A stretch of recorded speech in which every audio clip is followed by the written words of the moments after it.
दक्षिण तालुक्यातील सर्वसामान्य जनतेच्या इच्छा व आग्रहामुळे तुमच्या मनातील चिन्हावर मी निवडणूक लढवणार असल्याचे माजी आमदार दिलीप माने यांनी व्यक्त केले.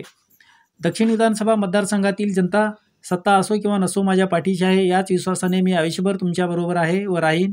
आपल्या असलेले प्रेम सदैव जपेन, असे तिरे येथील फार्म हाऊसवर आयोजित केलेल्या दक्षिण विधानसभा मतदारसंघातील फक्त दक्षिणमधील गावातील कार्यकर्त्यांच्या हुरडा पार्टीच्या वेळी बोलत होते.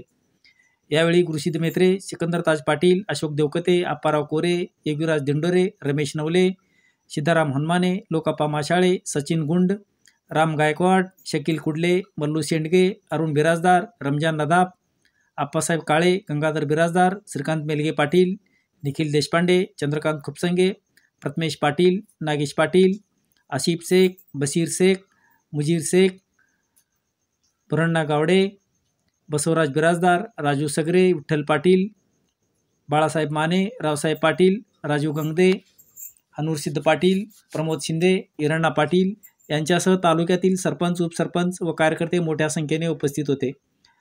या हुरडा पार्टी दरम्यान अनेकांनी आपल्या भावना प्रकटपणे व्यक्त करत तालुक्यातील सर्वसामान्य जनतेचे प्रश्न सोडविण्यासाठी दिलीप माने यांची गरज असून त्यासाठी पडेल ते कष्ट झेलून यावेळी विधानसभेत पाठवणार असल्याचे सांगत माजी आमदार दिलीप माने यांनी हाच आमचा पक्ष असे सांगितले. यावेळी दिलीप माने यांनी मी कोणत्याही पदावर सत्तेत नसताना एवढे प्रेम देता हाच विश्वास जपून मी आयुष्यभर तुमच्या पाठीशी सदैव राहीन असे सांगितले. तर तुमच्या आग्रह व इच्छेखातर मी तुमच्या विश्वासावर, तुमच्या मनातील चिन्हावर मी निवडणूक लढवणार असल्याचे सांगितले. या हुरडा पार्टीस दक्षिणमधील 500पेक्षाही अधिक कार्यकर्ते उपस्थित होते. यावेळी डॉक्टर पृथ्वीराज माने व युवा मंचच्या कार्यकर्त्यांनी योग्य नियोजन केले होते. काँग्रेस पक्षाचे माजी तालुका अध्यक्ष गुरुसिद्ध मेत्रे म्हणाले की अध्यक्षपदाचा राजीनामा दिला, मात्र मी भारतीय जनता पार्टीत प्रवेश केला नाही व मी कुठल्याही पक्षात नाही. मात्र एक पाऊल मागे पुढे होऊन आता एकीने लढून येणाऱ्या विधानसभेच्या निवडणुकीत दिलीप माने यांना विधानसभेत पाठवू. येथील सर्व कार्यकर्त्यांच्या 400 ते 500 मते मिळवून देण्याची ताकद आहे. झालेल्या चुका तुम्ही आम्ही विसरून एक पाऊल मागे पुढे घेऊ, पण यावेळी आपल्याला दिलीप माने यांचे नेतृत्व हवे अशी भावना यावेळी व्यक्त केली. तुम्ही बघितलंय की कोण कुठल्या पक्षातला कळीच ना अजून. सगळ्या गावांनी मी जातोय, कुस्त्याला जातोय, नाटकाला जातोय, चतुरीला जातोय. एवढे डिजिटल बोर्ड असतात, अरे या पक्षात गेले का म्हणतोय मी डिजिटल बघितल्यावर. काल तर भेटून गेले की मला असं वाटतं. अशी परिस्थिती असताना सुद्धा एका फोनवर मी काय मंत्री नाही, मी माजी मंत्री नाही, मी काय आमदार नाही.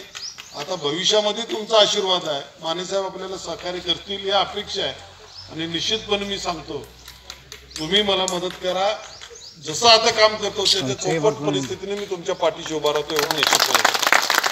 फार काय राजकारण करा, तुम्ही गेलेल्या लोकांचं काम करा, आलेल्या लोकांचं काम करायचं मलाही समजतंय. आता जवळजवळ 35-40 वर्ष झालं मी राजकारण आहे. आमचे कैलासवासी दादा 40-50 वर्ष राजकारण केले. लोक समजण्या इतके तर माझं डोकं आहे ना तसं. आपण चालतंय ना आपल्या. पण तालुक्यातील जनता सुद्धा गुरुअण्णांनी सांगितलं, सगळ्यांनी आता सगळ्यांचंच नाव घेत नाही की तुम्ही कामाला सुरुवात करा, आम्ही तुमच्या पाठीशी आहे. आपण सगळ्यांनी मिळून आपल्या सगळ्याच्या मनातलं जे पक्ष आहे ते पक्ष घेऊनच मी लढवणार, अपक्ष निवडणूक लढवणार नाही. आणि कुणाला नको. तुम्ही लय हुशार आहे, मी तिकीट घेतलं तर सगळ्यांचं बाकीचं 12 वाजतंय. म्हणून तुम्ही सगळ्या गोष्टी एका दगडात सगळं मारून मोकळं करणार. गुरुमेत्रे भाजपमध्ये गेले. मी भाजपमध्ये गेलेलं नाही आहे, मी भाजपमध्ये प्रवेश नाही आहे.